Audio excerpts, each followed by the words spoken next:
Assalamualaikum warahmatullahi wabarakatuh. Di sini saya Syara Aprilia, NPM 2422017 kelas 5D, izin menjelaskan tentang konsep dasar IPS dan pengembangan pembelajaran IPS di SD.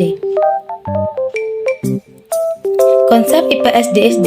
Beberapa konsep kunci dalam IPS yang diajarkan di tingkat SD mencakup: yang pertama, interaksi sosial, mengajarkan bagaimana manusia berinteraksi dalam kelompok, baik keluarga, teman, maupun masyarakat. Yang kedua, lingkungan sosial dan alam, memahami hubungan antara manusia dengan lingkungan alam, termasuk cara melestarikan dan menjaga kelestarian alam. Yang ketiga, kebudayaan, memperkenalkan siswa pada kebudayaan lokal, nasional, dan global untuk meningkatkan pemahaman tentang keragaman budaya. Yang keempat, kebutuhan dasar manusia, mengenalkan siswa pada kebutuhan pokok manusia seperti makanan, pakaian, tempat tinggal, dan juga kebutuhan sosial. Yang kelima, pendidikan kewarganegaraan, menanamkan nilai-nilai kebangsaan, hak, dan kewajiban warga negara, serta menghargai aturan dalam kehidupan bermasyarakat. Yang keenam, ekonomi sederhana, mengajarkan konsep dasar tentang produksi, distribusi, dan konsumsi barang serta jasa di masyarakat.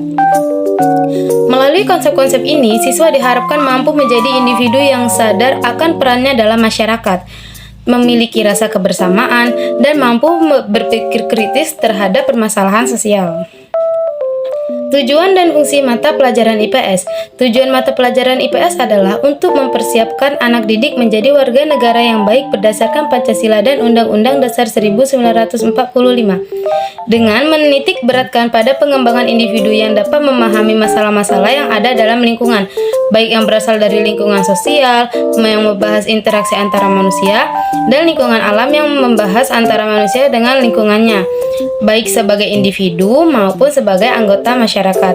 Sedangkan fungsi mata pelajaran IPS adalah untuk memberikan kepada peserta didik informasi tentang segala sesuatu yang menyangkut peri kehidupan manusia dalam lingkungannya. Menurut kurikulum ilmu pengetahuan sosial tahun 2006, fungsi mata pelajaran IPS adalah mengembangkan pengetahuan, nilai, sikap, dan keterampilan sosial peserta didik agar dapat direfleksikan dalam kehidupan masyarakat, bangsa, dan negara Indonesia. Nilai-nilai pembelajaran IPS ada 4. Yang pertama, nilai teoritis, kedua, nilai praktis, ketiga, nilai edukatif, dan yang terakhir yaitu nilai ketuhanan. Pengembangan pembelajaran IPS SD. Pengertian pengembangan pembelajaran IPS di SD adalah penyempurnaan tujuan, isi pembelajaran, metode, media, dan strategi dalam belajar mengajar IPS pada jenjang sekolah dasar. Berbagai tradisi dalam ilmu sosial termasuk konsep, teori, fakta, struktur metode, dan penanaman nilai-nilai dalam ilmu sosial perlu dikemas secara integratif dan komunikatif, serta relevan dengan situasi dan kondisi yang berkembang dalam masyarakat. Selanjutnya yaitu pengembangan model-model pembelajaran IPS di SD.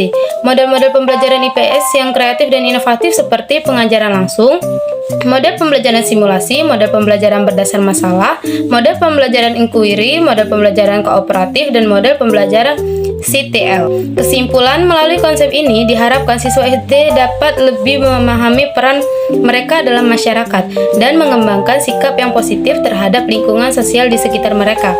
Pengembangan pembelajaran IPS SD pada dasarnya dimaksudkan untuk pengembangan pengetahuan, sikap, nilai, moral, dan keterampilan siswa agar menjadi manusia dan warga negara yang baik seperti yang diharapkan oleh dirinya, orang tua, masyarakat, dan agama. Sekian penjelasan atau pemaparan materi tentang konsep dasar IPS dan pengembangan pembelajaran IPS di SD. Saya akhiri. Wassalamualaikum warahmatullahi wabarakatuh.